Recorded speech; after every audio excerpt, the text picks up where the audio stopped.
What's up, dreamers? I am officially on week 2 of my new fitness journey of gaining 10 pounds of muscle called bulking up. That's what people call it, I guess. And I'm on week 2. Today is Wednesday, the 18th. So I'm a couple days behind on my check. Well, actually, I didn't really want to check in first day. So I'm not behind on anything. But this is my check-in. I'm going to go over a couple things, what I've been experiencing so far in regard to my journey, and I'm going to really go over kind of the toughest part, I feel. So before I go into it, watch the first couple of videos. You don't have to if you don't want to, honestly, but the first week was lesser intensity, so about 70% 1 rep max or so. And this week I'm going for about 85% 1 rep max. So I'm bumping up the intensity, lowering the reps a little bit, so volume, and working hard. So I'm still doing a 6-1 split, 6 days on, 1 day off. So push, pull, leg. That's going to be hard for me to say at all times. And then rest, push, pull, leg. So I do Monday, Tuesday, Wednesday, and then off Thursday. Active rest day, by the way, not just sitting around doing nothing. And then Thursday, and then Friday, Saturday, Sunday. Now, typically I have my week start on Sundays, but it just so happens that I started on a Monday and I'm not changing it now. So anyway, that's my split. 3 days into this week, it is pushing up the intensity. I'm not gonna lie, it's a little tough. Like I'm a little bit tired. I will say my lower extremity, my legs, my glutes, my butt, definitely more sore than anything else, and that is because I used to skip leg day, but recently I didn't skip legs. I just never did a leg day. I never really fully invested a full workout in a leg day, which I've explained in my first video, the importance of leg day, especially if you're trying to build muscle. Like, testosterone is an important hormone for both males and females. Obviously there are significant differences there, but testosterone will help to drive muscle building capabilities, okay? For making that very easy to understand. So if you are skipping leg day, you're potentially diminishing the ability for you to gain muscle more easily, we'll say, or faster, okay? So I'm not saying you're going to gain muscle super fast by adding leg day in, but it's not the theory. How it works is that your legs, your quads specifically, are some of the biggest muscles in your body, and when you work these muscles, they start to produce the proper hormones to get testosterone into your bloodstream, right, to be able to help build this muscle, right? So being as they're some of the biggest muscles, they play an important role in building overall muscle. Anyway, so there's that. Now, I can go into full detail on that, like probably a little bit better in a different video, but I'm not going to do it here. Okay? So, also, welcome to Driving and Vibing, because this is a mix of Driving and Vibing and vlog. So the toughest part, I'm going to say the toughest part is, and has always been for me, is the nutrition part. Nutrition, not specifically.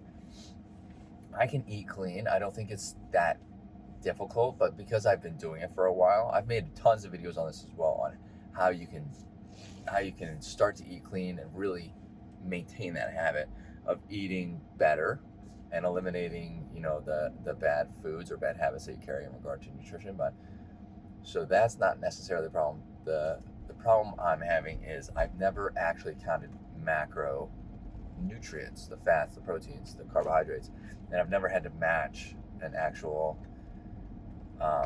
amount, right? So like, I want to gain muscle, so I have to make sure that I'm hitting X amount each day, and it's not as easy.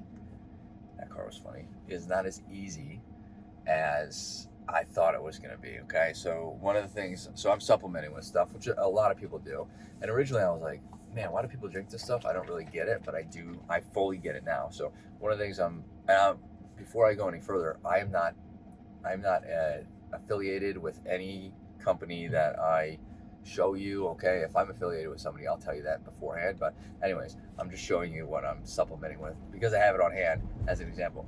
So like I'm drinking this muscle milk, and I know it's probably backwards in the camera, but I'm drinking this muscle milk and it has 32 grams of protein, okay? One of the things I'm having trouble with, which I didn't realize, is that hitting a protein goal, which I need like 170 grams of protein a day. That's a lot. That is a lot. One of the things I didn't realize is that with protein, unless you're supplementing with something like this, it is, well, not unless, you really have to like plan it out. It's difficult to not go over the fats, which fats are not bad, or go over the carbohydrates, just because of the amount of calories that are needed in most, or are in most meals, we'll say. So like if I were to eat a plain piece of chicken, which I am not opposed to, like I ate just a plain burger patty the other day, well, 2 of them, and then I'll eat just plain chicken with nothing else. That way I know I'm getting lesser of the carbs, because I load up on carbs other places. But I've been supplementing with this muscle milk.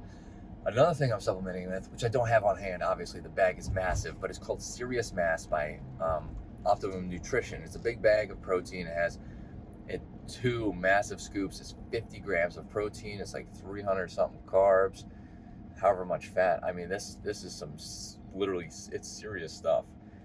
And I supplement, I'll take that later today too. It has 1,200 calories in it, so it's not the easiest thing to drink. But so I'm supplementing with these drinks, and I'm aware that I should be using natural foods, right? So like it's getting, obviously, like I'm only 2 weeks in. I haven't done it before, so I'm learning, right? Like I'm learning about how to manage my nutrition on top of everything else.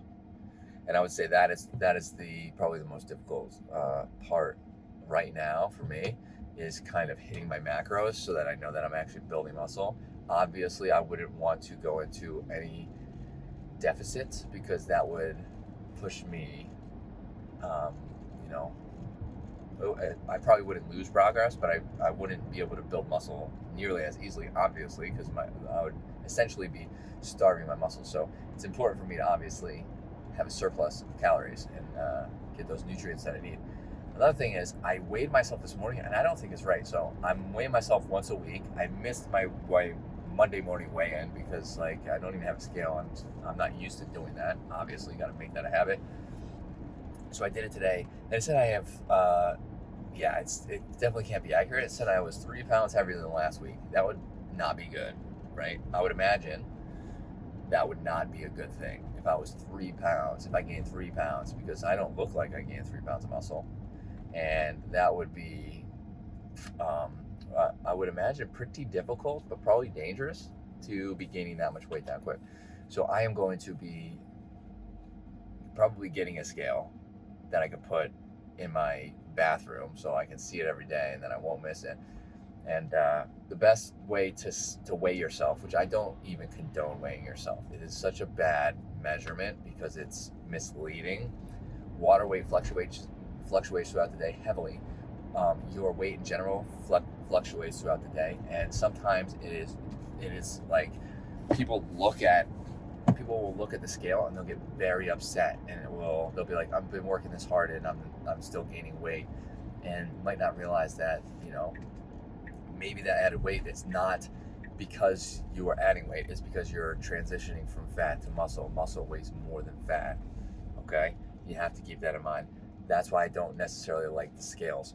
So for reference points, if you are in a journey like what I'm doing, yes, weighing yourself is definitely important, but obviously, because I do not want to go over or under too much of my goal, but I do feel like that scale is pretty inaccurate, right? Obviously. So I'm going to get a scale, but the best way to do it, I think the best way to do it, from what I've researched, not what I think, the best way to do it is every morning when you first get up, in your skivvies, you go take your morning urine, you go pee, and then you get on the scale. That way you do that. That's the way you have to do it every time you weigh yourself. That way, first thing in the morning, there's a significantly less fluctuation of water weight, you have digested food, like you got that urine out. Your body is pretty set for, it's like the best, most optimized your body can be for getting an accurate weight, the best that you can. Obviously, there's going to be, like, scale could be off. I mean, there's a lot of other factors that go into it. Your underwear can weigh 3 extra pounds. Who knows, you know? But, and also that could be it too. Maybe I went into the gym today and I had stuff in my pockets. I didn't even realize it. Obviously, like, I don't have 3 pounds in my pocket. Like, that's a lot, but I could have a couple ounces of stuff in my pocket. And that would, sometimes that means a lot to people. So best way to do it, which is what I'm going to do, is I'm going to get a scale. I had one before, I don't know where it is. And I'm going to weigh myself once a week, just during this journey. And then I'm probably going to put the scale away after this journey's over and just maybe not do it again until I go into another journey. But make sure you're doing it in your skivvies first thing when you wake up, right after you urine. And yeah, make sure you repeat that weight.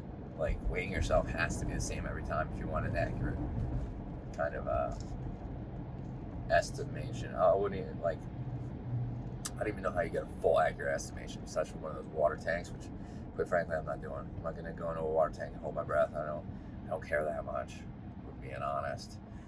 But that's like a weight and BMI test. So anyways, I'm not gonna drag this out too much longer. This is a check-in for my week 2.